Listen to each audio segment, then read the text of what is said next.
According to her recollection, the room had rows of huge drawers filled with various items. Among them were 88 jumpsuits, more than 60,000 long photographs, and checks personally signed by Elvis. For decades, millions of visitors have wandered the halls of Graceland, stepping into the world of Elvis Presley.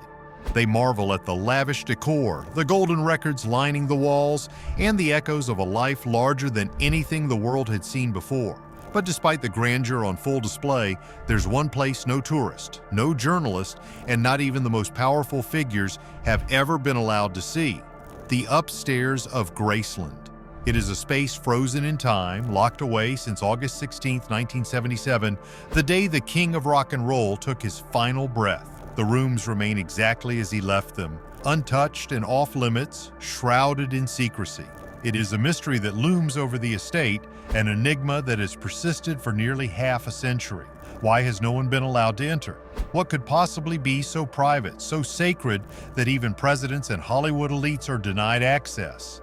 The curiosity surrounding Elvis's private quarters has only grown stronger over the years. Fans and conspiracy theorists alike have speculated about what lies behind those locked doors.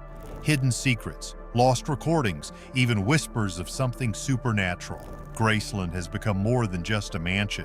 It is a shrine to one of music's most iconic figures, a pilgrimage site for millions who want to connect with the man behind the legend. Yet at its very heart, the home still guards one final mystery. Today, we take a journey beyond the velvet ropes and into the hidden world of Elvis Presley.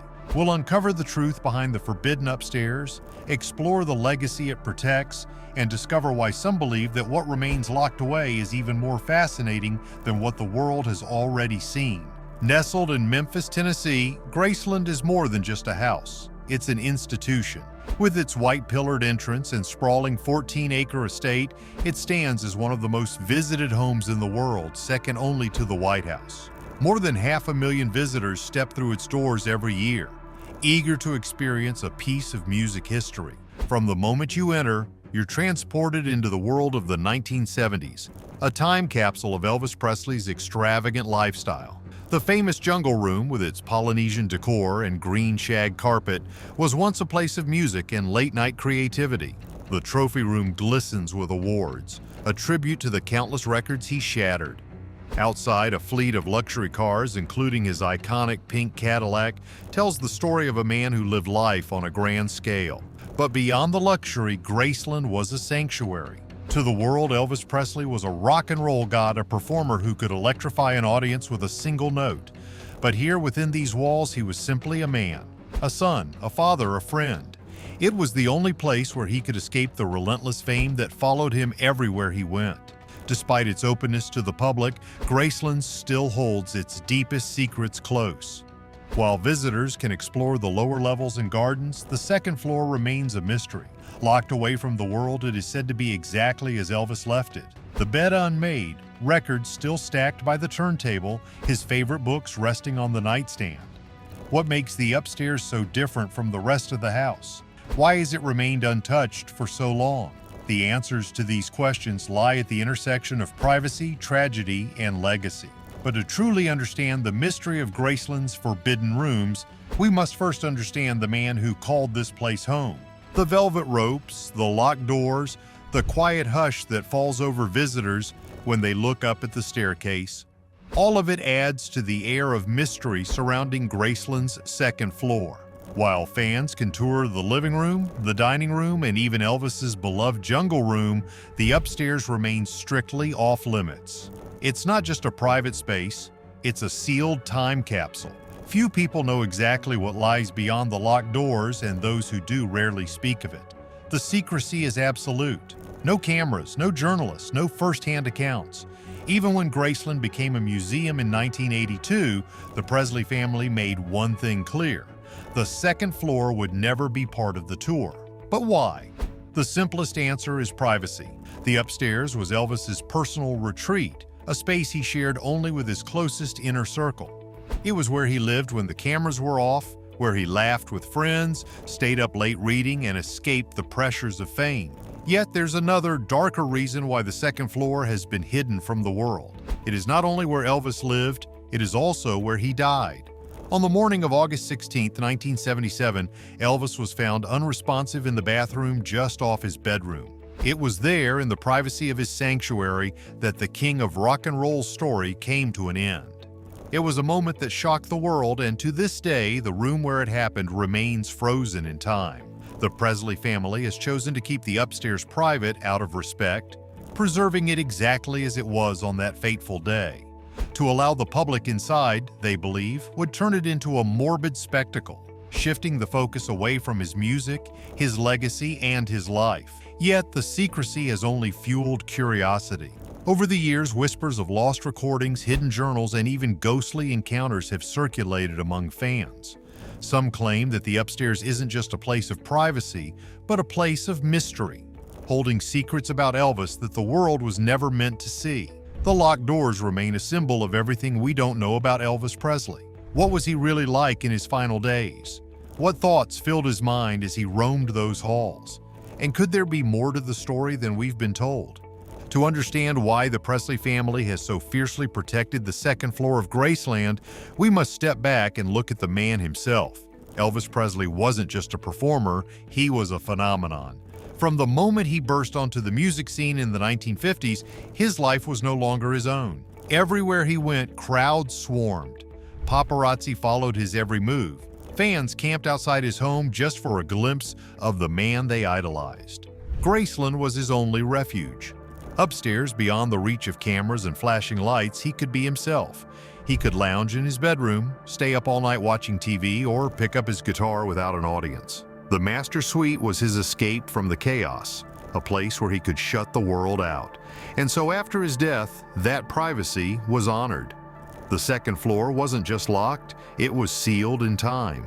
The Presley family made the decision to leave it untouched, not as a museum piece, but as a mark of respect. His bed remains unmade, his favorite books still in place, his personal belongings exactly as they were in 1977. But there's another reason the upstairs has remained hidden: the weight of tragedy. Elvis's death was sudden, shocking, and surrounded by controversy. Officially, the cause was a heart attack, but speculation about prescription drug use and deeper health issues has fueled endless theories. To open the upstairs to the public would mean opening the very room where he died, and for the Presley family, that was never an option. There is also the fear that if tourists were allowed inside, the focus would shift away from his life and onto his death. Instead of celebrating the artist who revolutionized music, people might become fixated on the space where he took his last breath. By keeping the second floor locked away, Graceland ensures that Elvis is remembered not for how he died, but for how he lived. Even so, questions remain.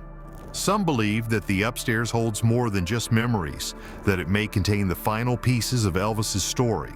Could there be unreleased music, personal writings that reveal his true thoughts, something even more extraordinary?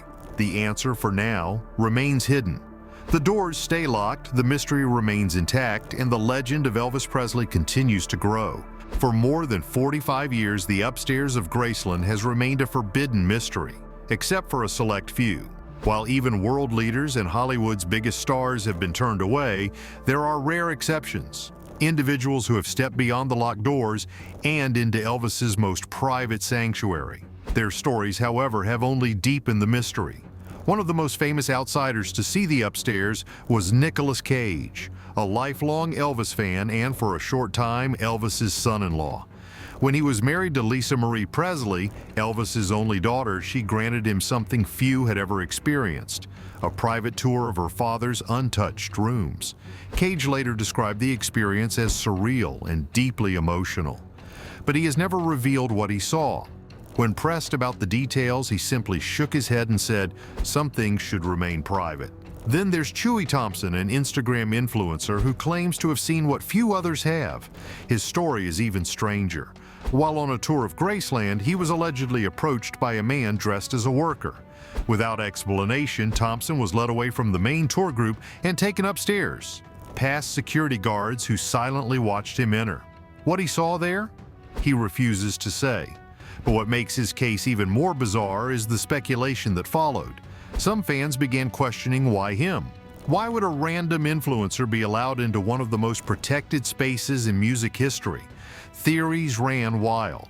Some suggested he might be a secret descendant of Elvis, an unknown relative granted access due to a hidden family connection. Others believe it was all part of an elaborate ruse, a test to see how the world would react if someone outside the Presley family saw what was inside. And then there are the ghost stories. Some Graceland employees claim to have heard footsteps upstairs late at night when no one was supposed to be there.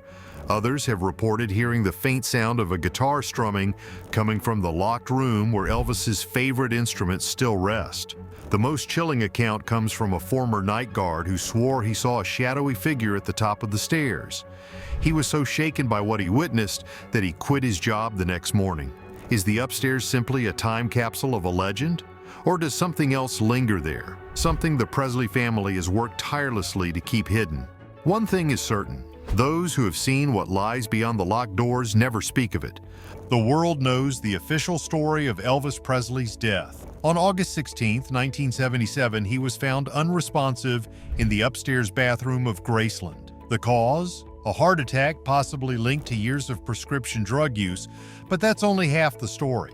What really happened in those final hours, and why do some believe the truth has never been fully revealed? In the days leading up to his death, Elvis was not himself. Close friends described him as exhausted, paranoid, and consumed by something he refused to talk about. He was not in good health, yet he still pushed forward with plans for his next tour, scheduled to begin in just a few days.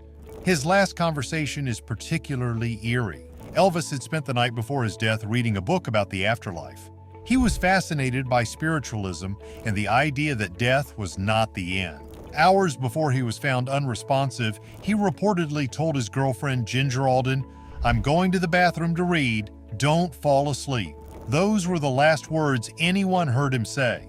But here's where it gets strange. His official time of death was recorded as 2:30 p.m., but some claim that he may have died much earlier, possibly even the night before. Why did it take hours for the news to break? And why did multiple witnesses claim they heard strange noises upstairs in the early morning hours? Even the autopsy left more questions than answers. While the world was told Elvis died of a heart attack, the toxicology report revealed shocking details. His system contained over 10 different drugs. Some of these drugs were prescribed by multiple doctors, raising concerns that Elvis was unknowingly being overmedicated. Yet the full autopsy report has never been released to the public. Lisa Marie Presley fought to keep it sealed until at least 2027, 50 years after his death. What's in that report that the world isn't supposed to see? Even more disturbing are the theories that Elvis may have predicted his own death. In the months leading up to it, he reportedly told close friends, "I don't have long left." Was it just a feeling, or did he know something the rest of the world didn't? The secrecy surrounding Elvis's death mirrors the secrecy of the upstairs itself. A locked room, a final moment that remains untold, a legacy that is fiercely protected. The more you dig, the more it seems that the mystery of Graceland's forbidden upstairs isn't just about privacy. It's about something bigger, something the world still isn't supposed to know. For decades, the upstairs of Graceland has been sealed away, a place where time has stood still since August 16, 1977. But what if keeping it locked isn't just about preserving Elvis's memory? What if it's about protecting a secret, one that could change everything the world believes about the king of rock and roll? Among the countless theories surrounding Elvis's life and death, there is one that refuses to fade. It's not just about how he died, but about what he left behind. There are whispers, rumors from former staff members, security guards, and even close associates of the Presley family that something still remains inside the upstairs of Graceland that the world was never meant to see. And it all comes down to a locked room. Not his bedroom, not the bathroom where he was found, but a hidden space within the upstairs. A room that even those few allowed inside have never spoken about. Some say this room holds unreleased recordings, songs Elvis was working on in his final months, music that could reveal an entirely new side of his artistry. If true, this could be the biggest discovery in rock and roll history. Others believe it contains a final letter, a confession of sorts, written by Elvis himself just days before his death. Could this letter shed light on what was really happening to him in his last moments? Was he aware of his failing health? Or did he suspect something far more sinister? That his inner circle had failed him, that he was being pushed toward an early grave? And then, There's the most shocking rumor of all. A former Graceland employee once claimed that the upstairs holds proof that Elvis Presley might not have died at all. For years, conspiracy theorists have speculated that Elvis faked his own death, that he had grown weary of fame, of the relentless pressure, and found a way to disappear. Most dismiss this as pure fantasy. But what if, hidden in that secret room, there is something that proves otherwise? Could there be photographs, documents, a plan that was never fully carried out? Was August 16, 1977 not the end of the story, but the beginning of the greatest cover-up in music history? No one outside the Presley family knows the truth, and as long as the doors remain locked, the mystery will only continue to grow. The mystery of Graceland's upstairs is more than just a locked door. It is a symbol of everything we still don't know about Elvis Presley. It represents the private life of a man who belonged to the world, yet never truly had a place to call his own. It is the one part of his story that remains untouched, unexplored, and perhaps deliberately kept that way. If the Presley family were to open the upstairs tomorrow, what would we find? A room frozen in time? A final piece of music history? Or something that completely redefines everything we thought we knew about Elvis? For now, the doors remain closed. The answers remain locked away. And maybe that's exactly how it's supposed to be. Because Elvis Presley wasn't just a musician, he was a legend. And sometimes the greatest legends are the ones that leave us with more questions than answers. One thing is certain, whether or not we ever uncover the truth behind those locked doors, Elvis Presley's legacy will never die. The king has left the building, but his story is far from over.